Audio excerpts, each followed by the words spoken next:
আমরা কয়েকদিন ধরে কিছু মানুষের কার্যক্রম লক্ষ্য করছি, উদ্বেগের সাথে লক্ষ্য করছি যে তারা ইনিয়ে বিনিয়ে কিছু সাংবাদিক, ইনফ্লুয়েন্সার, সোশ্যাল মিডিয়া অ্যাক্টিভিস্ট এরকম অনেকেই দেখছি যে ইনিয়ে বিনিয়ে একটা জিনিস বোঝানোর খুব চেষ্টা করছে যে র জিনিসটা খুবই হাস্যকর।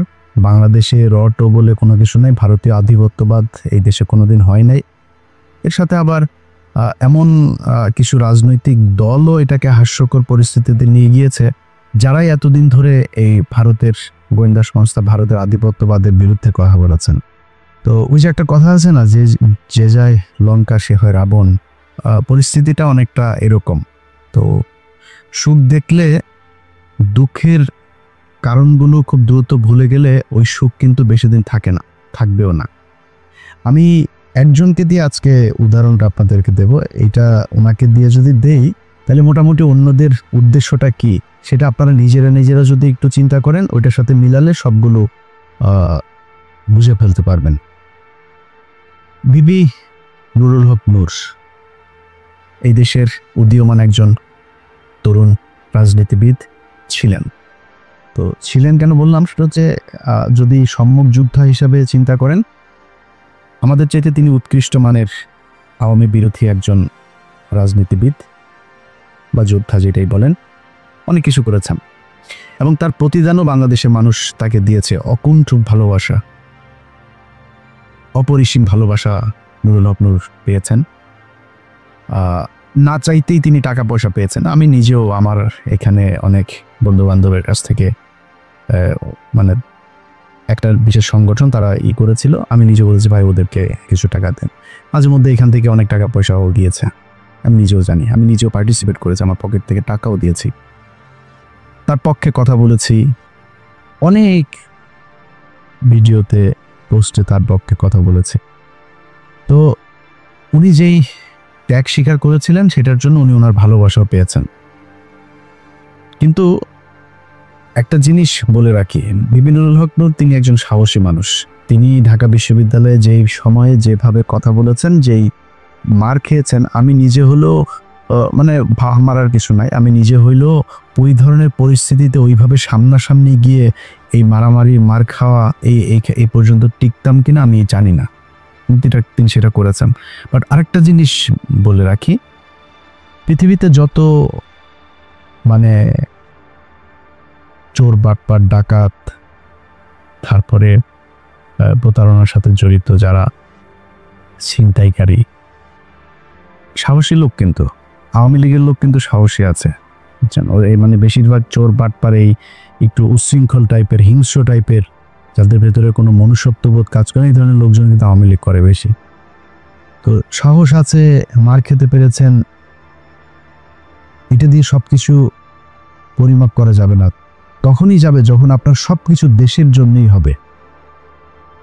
একটা সময় এসে মানুষের কাছ থেকে বিকাশের টাকা পয়সা নিয়ে ভাইকে গাড়ির ডিলারশিপকে করে দেয়া, কাতারে যায় তারপরে ব্যবসা করা, দুবাইতে গোল্ড স্মাগলারদের সাথে ব্যবসার পার্টনার নেয়া, এগুলি করলে ওই সাহসটা আমাদের কাছে মনে হইতে পারে দেশের জন্য না, আপনার নিজের ফেম, নিজের জেদ, নিজের ক্ষমতা আপনার কাছে নেওয়ার জন্য, ক্ষমতায় যাওয়ার জন্য আপনি এটা করেছেন। আপনি অস্বীকার করতে পারবেন যে আপনি মুসাদের সাথে দেখা করেন নাই, এটা অস্বীকার করতে পারবেন। আপনি অস্বীকার করবেন, যে বলবেন যে আমি এটা দেখা করিনি, করতে পারবেন না। কেন করেছিলেন, কোন পরিস্থিতিতে? কোনো পরিস্থিতিতে আপনি করতে পারেন সেটা, কিন্তু আপনি করেছেন। আপনার বাংলাদেশের মানুষ, আমার মনে হয় এর চাইতে বেশি কিছু আর দরকার নাই আপনার মতো একজন ভণ্ডকে পরিচয় করার, চেনার জন্য। ওইটাই এনাফ, গুড এনাফ। এখন এরপর আপনি রাজনীতি করছেন, আমরা কিন্তু তেমন কিছুই বলছি না। আপনার মতো আপনি করেন, সব চিটার বাটপার দিয়েই তো রাজনীতিটা চলছে এই দেশে। আপনার মতো আরেকটা ছোট চিটার যোগ হইলো, সমস্যা কোথায়? কিছু সময় তো আপনি হাসিনার বিরুদ্ধে কথাবার্তা বলেছেন, গুড, করেন, কোনো সমস্যা নেই। হঠাৎ করে এসে আপনি আমাদের বিরুদ্ধে কথা বলা শুরু করলেন। আপনাদেরকে বলে রাখি, ওনার সাথে তো আমার এই মানে গতকালকে ওনার সাথে আমার টেক্সট চালাচালি হয়েছে। উনি টেক্সট পাঠিয়েছেন, একটা মেসেজ পাঠিয়েছেন, কি পাঠিয়েছেন, কি বলতে চেয়েছেন, ওইটা আমি শেষ অংশে বলছি আপনাদেরকে। তো ওনার সাথে ভালো সম্পর্ক। এর মাঝখানে একবার ওই যে মুসালের সাথে দেখা করার পরে আমি ওনার বিরুদ্ধে একটা ভিডিও করেছিলাম, উনি কীভাবে মানুষের কাছ থেকে টাকা পয়সা টয়সা নেয় এটা নিয়ে। তারপরে আবার ওনার সাথে সম্পর্কটা উনি ভালো করেছেন। তা আমি চিন্তা করেছি খামাখা ওর সাথে ঝামেলায় যাওয়ার দরকার নেই, ঝামেলায় যায়নি। হঠাৎ করে এসে আপনি 2 দিন আগে বিদেশে বসে থাকা ইউটিউবার, ফেসবুকার এরা হচ্ছে গিয়ে বাংলাদেশে পরিস্থিতি ঘোলা করার চেষ্টা করছে। এইটা আপনি আরও 10 মাস আগে বলেন নাই কেন? তখন দিয়ে আমাদের কাছে হেল্প চাইতেন, বিভিন্ন প্রোগ্রামের দিতেন, লিঙ্ক দিতেন, তখনই বলতেন। তখন বললে বুঝতাম যে না, আসলে আমরা কোথায় এই দেশে বিশৃঙ্খলায় তৈরি করতে চাই। আপনি সেখানে আরো কিছু খুব গুরুত্বপূর্ণ কথা বলেছেন। এই ল অ্যান্ড অর্ডার এটা তো এখনো মব জাস্টিস দিয়ে চলছে অনেক ক্ষেত্রেই। সেনাপ্রধান কেন বলছেন যে এই সমস্ত মব জাস্টিস চলতে দেওয়া যাবে না, এবং আমরা নির্বাচনের কথা বলছি, উনিও নির্বাচনের কথা বলছে।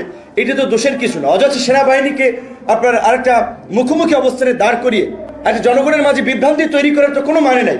আজকে বিএনপির, আমি জানি না আজকে এই বর্তমান তথ্য প্রযুক্তির এই যুগে সাইবার যুদ্ধ মোকাবেলা করার জন্য তাদের প্রস্তুতি কি? তাদের নেতাদের চরিত্র হনন করা হচ্ছে, যাকে তাকে রয়ের এজেন্ট বানিয়ে দিচ্ছে, ষড়যন্ত্রকারী বানিয়ে দিচ্ছে।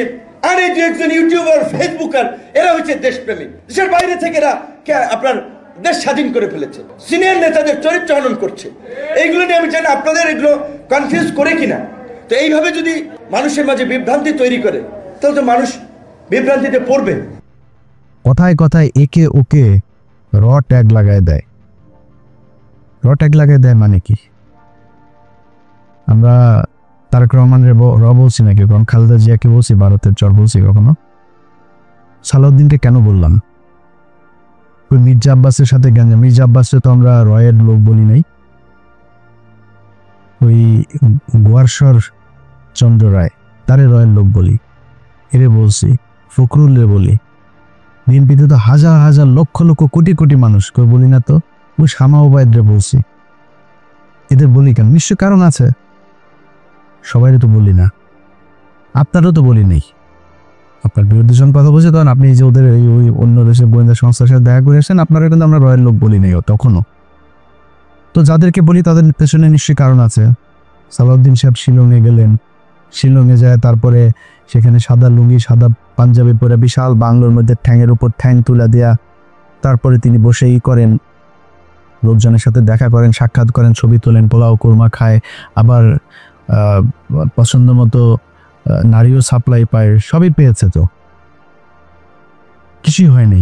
দেশে আসার পরে আজকে 10 মাস আপনাকে যদি এইভাবে কোনো একটা দেশের গোয়েন্দা সংস্থা ওই দেশে তুলে নিয়ে যাইতো, সেটা আপনার দেশের যারা যারা, যে আইন শৃঙ্খলা বাহিনীর সদস্য যারা যারা এটার সাথে জড়িত, ওই দেশের যারা জড়িত, দুই পক্ষের বিরুদ্ধে আপনি অভিযোগ করবেন না? 10 মাস হয়ে গেল। ওনাকে একবার ডেকেছিল ওই আইসিটি, আপনার ওই ইন্টারন্যাশনাল ট্রাইব্যুনাল, যেটা, যে উনি জিজ্ঞেস করেছে কি হয়েছে, কিটি বিবরণ দিয়েছে, ওনাকে বলা হয়েছে অভিযোগ করতে। উনি অভিযোগ করেন নাই। অভিযোগ না করে তিনি চলে এসেছেন, তার আইনজীবীকে নিয়ে বসে আমরা পরে করব। And it's been 10 months. এই 10 মাসের মধ্যে আমি সময় পান না। আপনার 10 বছর যারা জীবন থেকে ধ্বংস করে দিল, আপনি তাদের জন্য 10 মাসে এসে আপনার অভিযোগ নাই, কোনো আপনার তাদের ব্যাপারে ক্ষোভ নাই, আপনি সেটা গায়েব করে দিলেন। এখন আমি যখন এটা নিয়ে আলোচনায় আনলাম, আপনার ওনার আইনজীবী একটা পোস্ট করেছেন। এই ব্যক্তি বলেছেন যে উনি সময় পান না, এটা সালাউদ্দিন সাহেবের দোষ না। ওনাকে বলেছেন সালাউদ্দিন সাহেব আগে, উনি সময় পান না, এই জন্য করা হয়নি। এটা মানুষ খাবে। তো ভিপি নুরুল হক নূর, উনি খুব কষ্ট লাগলো ওনার। ওইটা শোনার পরে কিন্তু আমার মনে হইল যে সামথিং ইজ রং দেয়ার। আমার এই গত কয়েকদিনে আমি কয়েকজন মানুষের যেই মানে তাদের যেই কি বলবো যে কার্যক্রম, তৎপরতা, এগুলো দেখে আমি কনফার্ম হয়েছি টাকা এক জায়গা থেকে বিশাল বড় অঙ্কের পেয়েছেন। আমি দীপিনুরকে আগের বার যেভাবে ধুয়েছিলাম না, দীপিনুর আমার সাথে কথা বলার প্রশ্নই আসে না, সে এরকম ছেলেই না, যথেষ্ট ঘাটতারা। সে এসছে কেন? কৌশল। আমার সাথে সে ঝামেলা যাইতে চান। আমার সাথে ঝামেলা গেলে তার রাজনৈতিক ক্যারিয়ারে সমস্যা হবে, সে নিজে ওই গোলাম ময়লা রনির মতো হারায় যাবে। এই জন্য সে আমার সাথে আসতে চায় না। তো আসলো, এসে তারপর আমারে নিয়ে যা মনে চায় আমাদের সবাই, আমি কনক স্যার আর পিনাকি ভট্টাচার্য আমাদের যা মনে চায় তাই বলল। এখন সে এই ঝুঁকিটা কেন নিল? এইটার পেছনে এমন একটা অ্যামাউন্টের টাকা সে পেয়েছে যেটা তাকে বাধ্য করেছে এই কথাগুলো বলতে। ইলিয়াস আমার বিরুদ্ধে বলল, পিনাকি আমার বিরুদ্ধে বলবে, কনক স্যারও বলবে, সমস্যা হবে না। যেটা পেয়েছে এইটা বিশাল অঙ্কের, অনেক বড় অঙ্কের একটা অ্যামাউন্ট পেয়েছে। আরেকটা ছিল ওই যে তারেক, এও হঠাৎ করে এসে বলল এরা তো ভাই কিছুই করতে পারেনি, সর্বোচ্চ কি পাবে? ধরেন বিএনপির সাথে যদি মিলে বিএনপি বলবো ওকে বাপ তোমার আমি পটুয়াখালীতে একটা আসন দিলাম, ওইটারে বলবে ভাই তোমারে আমি করি, তোমার এমপির সাথে মিলামিশা কিছু কাজ টাজ দিব না, টেন্ডার দিব না। তারেকে তো দিবে না, কেউ কোনো দলের সাথে যদি যা লাগে যে আমরা তোমাদের সাথে থাকবো, ওর একটা পাবে না। নূর হয়তো একটা পাইতে পারে, ওরা ওইটাও দিবে না। তো ও আমার পিছনে লাগলো, আমাদের নিয়ে কথা বললো, অথচ এরা সবাই কিন্তু আমাদের যদি খুব ভালো সম্পর্ক বজায় রাখে। মানে আমি এটা বলছি না যে আমি বিশাল আকারে কোনো কিছু, এটা না, মানে ও ভয়ে হোক আর ভালোবেসে হোক আর মানে পরিস্থিতির কারণেই হোক আমার সাথে ভালো একটা সম্পর্ক, এবং এটা খুব স্বাভাবিক ব্যাপার, এটাই রাখা উচিত, তারা রাখেও। আমি দেশের বিরুদ্ধে যাইনি। তো হঠাৎ করে এসা একসাথে আপনি লেগে গেলেন। সো আমরা তো জানি টাকা পয়সা কোত্থেকে আসে, কোত্থেকে টাকা পয়সা দিচ্ছে। আমরা তো বিক্রি হইনি কারো কাছে, আপনারা বিক্রি হয়ে গেলেন। ওটা টাকার জন্য আপনার পুরো ক্যারিয়ার ধ্বংস করে দিলেন। এই বাটপার এর আগে একটা কাজ করেছিল, আমরা চলেন আমরা ওই একটা বক্তব্য শুনে আসি তার। শেখ হাসিনা যখন তাকে ডেকেছিল গণভবনে হওয়ার পরে, তখন কিন্তু সে কিছু কথা বলেছিল সেখানে। কথাগুলো আগে শুনি, তারপরে আমরা পরে আলোচনায় যাই। আমিও যেটা বলেছি যে আমি ছাত্রলীগের কর্মী ছিলাম না, শুধু ছোটোখাটো একটা নেতাও ছিলাম, হলের পোস্টেড ছিলাম। আর আমি বিভিন্ন প্রোগ্রামে গিয়েছি, আমি দেখেছি নেত্রীকে ঢাকা মেডিকেল যখন বার্ন ইউনিটে বিএনপির আন্দোলনের সময় যখন বিভিন্ন অকারেন্সগুলো ওঠে তখন তিনি গিয়েছেন। আমরা রাস্তার পাশে দাঁড়িয়েছি, তাকে দেখেছি গাড়ির কালো গ্লাস থেকে স্পষ্ট দেখতে পারিনি, টিভিতে দেখেছি। আর আজকে দেখার পরে আমি অনেকক্ষণ চেয়ে রয়েছি। আমি 2.5 বছর বয়সে আমার মা মারা যায়, আর আমার ছোটো ভাইকে এখানে এসেছে, ওর বয়স ছিল তখন 1 বছর। আমার মায়ের এটা আমি যতটুকু মনে করতে পারি আমি সেটা খুঁজে পেয়েছিলাম আমার প্রাইমারির একজন শিক্ষিকার মধ্যে, আমি যেই প্রাইমারিতে পড়েছি। আর আজকে আমি মাননীয় প্রধানমন্ত্রী এতদিন টিভিতে আমি ওভাবে দেখতে পারিনি, কিন্তু আজকে দেখে আসলে আমার মনে হয়েছে যে তার মধ্যে আমার মায়ের চেহারাটা আমি কিছুটা দেখতে পেয়েছি, এরকম একটা জিনিস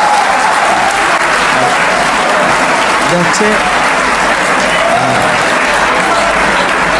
সেজন্য অনেকে আসলে বিভিন্ন উপাধিতে বলে থাকেন। আর আমরা একটা জিনিস দেখেছি যে আসলে তিনি প্রধানমন্ত্রী হিসেবেও, আমি বলবো না তিনি প্রধানমন্ত্রী, তিনি সবার প্রধানমন্ত্রী, তারপরেও তার কিছু স্পেশাল আসলে ক্যারেক্টার যেটা আমরা দেখেছি যে কখনো ছোট শিশুকে কোলে নিয়ে মানে একদম সিম্পল একজন যে নারীর যে ভূমিকা সেই ভূমিকা অবতীর্ণ। আবার যখন দেখেছি আন্দোলন সংগ্রামে মানে তার শুনেছি ওই সময়ের তার সেই মানে ছাত্র রাজনীতি থেকে উঠে এসেছে, তার কৃতিত্বের কথা আমরা শুনেছি। আর বঙ্গবন্ধুর কথা তো এটি আসলে তো শুধু আমরা না, সারা বিশ্বের মানুষ জানে।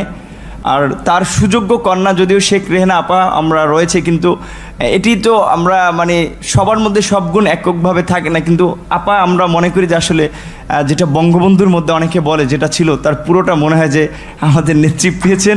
আমার আপার প্রতি অনুরোধ থাকবে যে আসলে অনেকে যেটা আমি আপা বলতে চাইনি, কারণ আমি আসলে মানে মায়ের ওই জায়গাটাকে তাকে দেখতে চেয়েছিলাম, কিন্তু সবাই ছাত্রলীগ আমিও যেতে করেছি সবাই আপা আপা বলে, এই জন্য আমার মুখ থেকে ঘটনাটা বের হয়েছে যে আমার ছাত্রলীগের ভাই বন্ধুরাও কেন যেন আমাকে আসলে জামাত শিবির বানানোর জন্য তারা খুব একটি অপপ্রচার করেছিল তাদের ছাত্রলীগের এতগুলো এরকম একটা পোস্টে থাকা অবস্থায়। আর আপনারা দেখেছেন যে আমার পরিবারের, আমি আশা করি যে মাননীয় প্রধানমন্ত্রীর কাছে আমার পরিবারের সকলের মোটামুটি একটা তথ্য আছে, সেখানে দেখেছেন যে আমার পরিবার আসলে মানে পুরো পরিবারে ছিল আওয়ামী ব্যাকগ্রাউন্ডের। কিন্তু আসলে আমি অনেক কথাই বলতে চেয়েছিলাম, কিন্তু আবেগ ভালোবাসায় অনেক কিছুই ভুলে যাচ্ছি।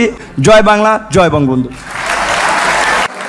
আর আমি প্রধানমন্ত্রীর অনেকটা প্রোটোকল, এই কারণে আমি অনেকটা আমার একটু ইচ্ছা ছিল যে বঙ্গবন্ধু শেখ মুজিবুর রহমানকে কখনো তো দেখিনি, তার কথা শুনেছি। আর তার গান যেটি আমি ক্লাস 5-এ একটা গান খুব ভালো লেগেছিল, আমাদের স্কুলের মাঠে মুক্তিযোদ্ধা সংসদ সন্তান কমান্ডের আয়োজনে একটা প্রোগ্রাম ছিল, ওখানে এরকম একটা গান ছিল, যদি রাত পোহালে শোনা যেত বঙ্গবন্ধু মরেনি, তাহলে আমরা পেতাম জাতির পিতা বিশ্ব পেত মহান নেতা, এরকম একটি গান। আর বঙ্গবন্ধুর প্রেমে তো সবাই পড়েছে। আর আমার যেহেতু আমি বলেছি আমার মাকে আমি সেই 2.5 বছর বয়সে হারিয়েছি, আমি তো প্রথমে আমার ইচ্ছা ছিল যে আমি মাননীয় প্রধানমন্ত্রীকে, যেমন ভারতের নরেন্দ্র মোদী আমরা দেখেছিলাম মাননীয় প্রধানমন্ত্রী যখন গিয়েছেন কোনো রকম প্রোটোকল ব্রেক করেই তিনি তাকে ওয়েলকাম জানিয়েছিল। আমার একটা ইচ্ছা ছিল তাকে মানে একদম ঝটিকা আগে তাকে সালাম করাটা, কিন্তু আমি ভাবছি তার পিছনে যেহেতু তার নিরাপত্তা রক্ষীরা রয়েছে সেটা বিঘ্ন ঘটবে কিনা, এই জন্য আমি যাইনি। আমি একটু প্রধানমন্ত্রী আপনাকে একটু, যেহেতু আমার মা নাই, আমি বলেছি আমার সেই মাতৃত্বের ছায়াটা আমি দুজনের ব্যক্তির মধ্যে খুঁজে পেয়েছি, সেটা আমার শিক্ষিকা এবং হচ্ছে আপনি, আমি একটু আপনাকে সালাম করতে চাই।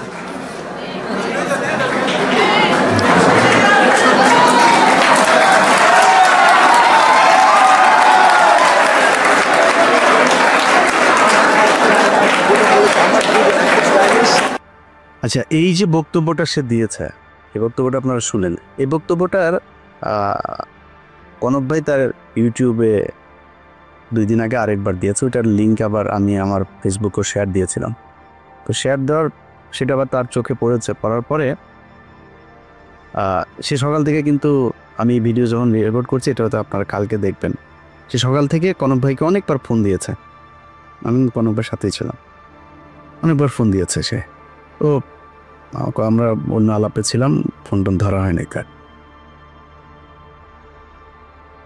একটু পরে সে তার ফেসবুকে পোস্ট করেছে, এসব ইউটিউবাররা তার পিছনে আগেও লেগেছিল, সে পাত্তা দেয় নাই, একটা পোস্ট করেছে সে তার ফেসবুকে।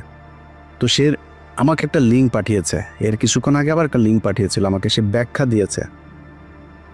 সে ব্যাখ্যায় সে বলেছে, কি বলেছে চলেন ব্যাখ্যাটা আগে শুনি।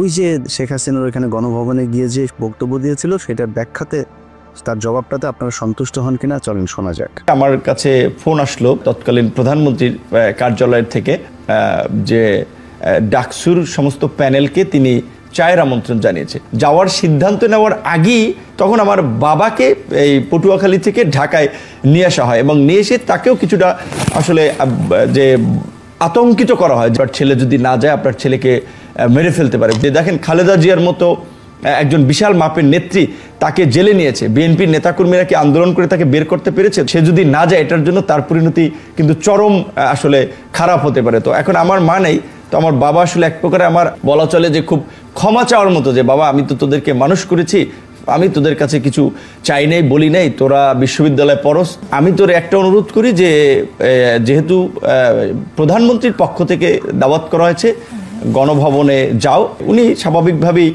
যে একজন মায়ের জাতি, তো ওনাকে তুমি সেভাবেই সম্মান করবা। আমার বাবাই আমাদেরকে তখন মায়ের আদর বাবার আদর দুটো দিয়ে বড় করেছে। তখন আসলে আমি খুব একটা দায়বদ্ধতার মধ্যে পড়ে যাই যে আমার বাবার কথা বা বাবার একটা আকুতি বা আমি নিজে যে ক্যারেক্টারের বলা চলে, সেটা আমার বাবার অনুরোধের কারণে। এবার আপনারা বলেন, তার এই যেটা সে বলেছে এটাতে আপনারা সন্তুষ্ট কিনা আপনারা নিজের কাছে জিজ্ঞেস করেন।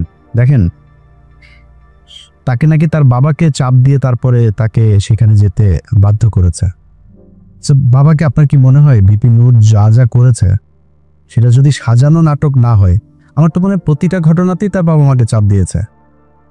আরে ভাই, আমার বোনের হাজব্যান্ডকে চাকরি থেকে বের করে দিয়েছে, আমার ভাইদেরকে একবার ওই জেলায় একবার ওই জেলায়, আমার ভাইরে কনস্টেবল আমার বাসার নিচে যায় দোতলা থেকে ডাক দেয়, এই নিচে নেমে আয় আমার ভাইরে। তো আমি ওইটার নাম টাম কোনো কিছু জানি না, ওই কনস্টেবল আর সাব ইন্সপেক্টর ওরা আমি খুঁজতেছি যে কারা কারা গিয়েছিল ওই দিন আমার ভাইরে, ওরা টুকারি করে কথা বলে তারপরে নিচে নামতে বসছিল। আমি তো জানি যে প্রশাসন কি করে। আপনার আব্বারে ওই দিন প্রেশার দিল, আপনার হাতে পায়ে ধরলো আয়সা, আর আপনি তার পক্ষে। আপনার বলছিল যে বক্তব্যের শেষে জয় বাংলা বলবেন, জয় বাংলা বললেন কেন? না, আপনার এখানে অ্যাটেন্ড করতে বলেছে, আপনি ই করতেন। বক্তব্যের শেষে আবার বললেন আপনি ওনার একটু পায়ে শুয়ে সালাম করতে চান, এটাও আপনার বাপেরে বলছিল নাকি? বাদ দিলাম, এই দুইটাও বললাম যে তোর জয় বাংলা বলাইছে আর পায়ে ধরেও মাপছে বলছে, এটা দুইটা বলতেও না তোর বাপেরে ডিম টিম দিব কিছু একটা বলছে। মানে আমি ওনার বাবার ডিসরেসপেক্ট করছি না, মানে ওনার কথা অনুযায়ী ওনার বাবাকে নিশ্চয়ই মারধর করবেন, সরি ওইভাবে বলার জন্য। তো ধরলাম এটা আপনার বাবাকে মানে রিমান্ডে নেবেন, মারধর করবে এরকম বলেছে। আপনার বলছিল যে আপনার মায়ের মতো শেখ হাসিনা, দুইজন মানুষ আপনি বড় হয়ে দেখেছেন আপনার মায়ের মতো শেখ হাসিনা, এর পিপি নূর। শেখ হাসিনা কারোর মায়ের মতো হইতে পারে না, এই পুরো দুনিয়ার মধ্যে ওই ওয়ান পিস। শেখ হাসিনার এই পিস আর সারা পৃথিবীতে জীবনে কোনোদিন জন্ম হয় নাই ফেরাউনের মতো, এটাই এক পিস, এটাই এখন এই পিস সারা দুনিয়ায় নাই, সামনে আর আসবেও না। তোর মার মতো দেখতে কেমনে হলো, তুই কেমনে বুঝলি যে তোর, আর বলে যে সে ছোটবেলায় মারা গিয়েছে, ছোটবেলায় মারা যায় তোর মার এই বয়সে, ওর বয়সটা এখন 74 বছর বয়স, তুই এখন এসে কেমনে বুঝলি যে তোর মায়ের মতো বললো। এই যে নাটকগুলি, তো এগুলিতে আমরা বুঝি যে আপনি আগেও সেল হয়েছিলেন। সেদিন ওইখানকার এসএসএফ এর একজনের কাছে শোনা আপনি ব্যাগ নাকি নিয়েই বের হয়েছিলেন। সত্য মিথ্যা এটা আপনি বলতে পারবেন, কি হয়েছিল, কেন এত কিছু করেছিলেন। আমরা যেটা বলতে চাই, অ্যালার্মিং যেটা আপনি কি করেছেন না করেছেন সেটা একান্ত ভাই আপনার ব্যাপার। যেটা অ্যালার্মিং, এই ধরনের ছোট ছোট রাজনীতিবিদরাও যদি নাকি বিদেশি গোয়েন্দা সংস্থার টাকা নিয়ে সেই গোয়েন্দা সংস্থার পক্ষে কাজ করার জন্য এইভাবে উঠে পড়ে তারপরে লাগে, এটাই দেশের অস্তিত্বের জন্য চরম হুমকি। এই দেশের সেই 71 থেকে শুরু করে এই পর্যন্ত এই গোয়েন্দা সংস্থা ভারতীয় এরা আছে, ছিল, এরা থাকবেও, এদের কার্যক্রম এরা চালাই যাবে। এই যে 2 দিন ধরে আপনার জামায়াত নেতা এটিএম আজহার, তিনার মুক্তির পরে দেখবেন ওই যে 3-4 জন লোকজন নিয়ে তারপরে বাম এসে, সংস্কৃতিক কর্মী এসে, শিবিরের ভাইদের বলবো পাছাটা উদাম কইরা লাল বানায় দেবেন। যেটা নামে আসবে এই বিচার পৃথিবীর ইতিহাসের সবচাইতে নিকৃষ্টতম, এই ধরনের কোনো ঘটনা ছাড়া ঘটনা বানায় এইভাবে জলজ্যান্ত মানুষকে একটা গণতান্ত্রিক দেশে কোনো সরকার এইভাবে এই সভ্য সমাজে ফাঁসি দিতে পারে, এই নিকট অতীতে এই পর্যন্ত পৃথিবীতে এই ঘটনা ঘটে নাই, যেটা শেখ হাসিনা ঘটিয়ে গেছে। শুধুমাত্র রাজনৈতিক প্রতিদ্বন্দ্বিতার কারণে তাদেরকে হত্যা করা হয়েছে। আমি মনে করি এই জামায়াতের যে নেতাদেরকে হত্যা করা হয়েছে তাদের পরিবারের কাছে রাষ্ট্রীয়ভাবে ক্ষমা চাইতে হবে, এই বিচার কার্যের সাথে যারা ছিল তাদের সবার বিচার করতে হবে এবং ওই পরিবারকে যথাযথ ক্ষতিপূরণ দিতে হবে। এটার বিরুদ্ধে যারা যারা কথা বলছে এখন, যারা এই মাঠ গরম করার চেষ্টা করছে, সব কটা রয়ের টাকা খায় তারপরে করছে।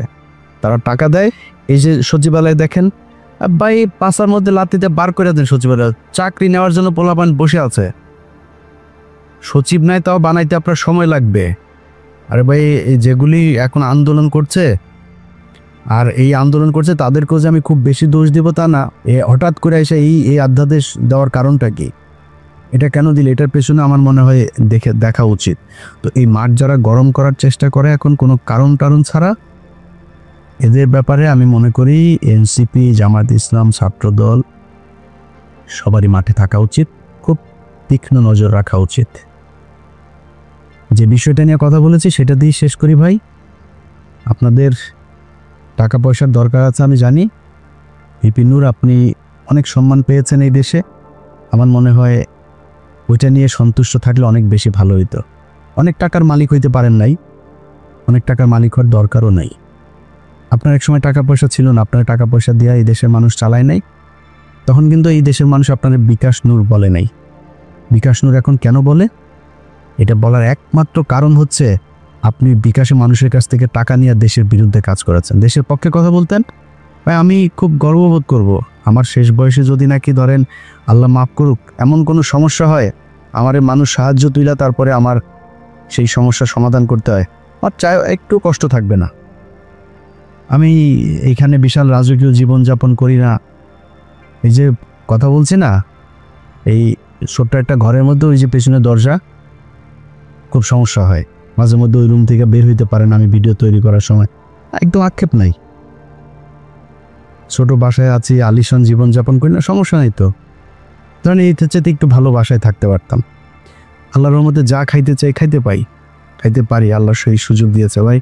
একটা পানি গেলার শক্তি নেই। বহুত হাসপাতালে যেয়ে খোঁজ নেন, বহু মানুষ পানিটা গিলতে পারে না, স্যালাইন দিয়া তারপরে পেটের ভেতরে খাবার দেয়। আচ্ছা না, আল্লাহ খাওয়ায় তাই আপনি খাইতে পারেন। বিলিয়ন বিলিয়ন ডলারের মালিক, ডাক্তার বলে দিয়েছে খাইতে পারবা না, এই খাইতে পারবা না, পারে না। সব দিনে 2 বেলা খাইতে হবে, এতটুকু সবজি খাবা, এতটুকু রুটি খাবা, খায়া শেষ, আর কিছু খাইতে পারবা না। কয় টাকা লাগবে আপনার খাবার খাইতে? যা চাই তাই খাইতে পারি আল্লাহর রহমতে, আলহামদুলিল্লাহ। আর কি লাগবে? হয়তো সর্বোচ্চ ধরেন একটা বাড়ি দরকার, একটা গাড়ির প্রতি আমার একটা ফ্যাসিনেশন আছে, সর্বোচ্চ চেষ্টা করব যদি জীবনে সুযোগ পাই একটা গাড়ি কিনবো ভালো দেখে। আর কি লাগবে? সচ্ছল চলাফেরা খাইতে পারলেই হলো। আল্লাহ যেন মানে এমন কোনো পরিস্থিতি তৈরি না করেন নিজের দৈনন্দিন প্রয়োজন মেটানোর মতো টাকার জন্য যেন কারো কাছে যাইতে না হয়। শুধু এই পরিস্থিতিটা না আসলেই হবে। আপনারা চাইলে এটা করতে পারতেন। অনুরোধ, যেই সাপ নিয়ে আপনারা খেলছেন মাঝে মধ্যে খুব হাস্যকর মনে হয়, আপনাদের ওইখানের কিছু ফলোয়ার টলোয়ার নিয়ে আপনাদের কাছে এটা হাসির খোরাক মনে হয়, মানে ট নিয়া এটা নিয়া দেশের বিরুদ্ধে যায় না, কিছু টাকা পয়সার জন্য না এইভাবে দেশের সাথে বিট্রে করেন। এই গত 15 বছর এই দেশ রয়ের কারণে এইভাবে পরাধীন হয়েছিল, আমরা এটা ভুলে যাইনি। মুক্তিযোদ্ধা মারাইতে আসছেন, দেশের প্রতি প্রেম মারাইতে আসছেন, এখন দেশপ্রেম মারান 71-এর রাজাকার টিয়ে দিয়া তারপরে ATM আজহারের বিরুদ্ধে ক্যাম্পেইন করেন। এত দেশপ্রেম কই ছিল আপনার? তোর বাপ যে বলছিল না যে এটা নাকি ভারত পাকিস্তান যুদ্ধ 71-এ, তোর বাপেদের বিরুদ্ধে মিছিল করছিলি বাংলাদেশে? এই মুখগুলি খুঁজে বার করেন, একটাও করে নাই। এখন মাঠ গরম করতে চায়, আওয়ামী লীগের নামে তো আসতে পারে না, এই মুক্তিযোদ্ধা বালছাল এগুলির নাম দিয়া মাঠে এসা কি পাবেন না।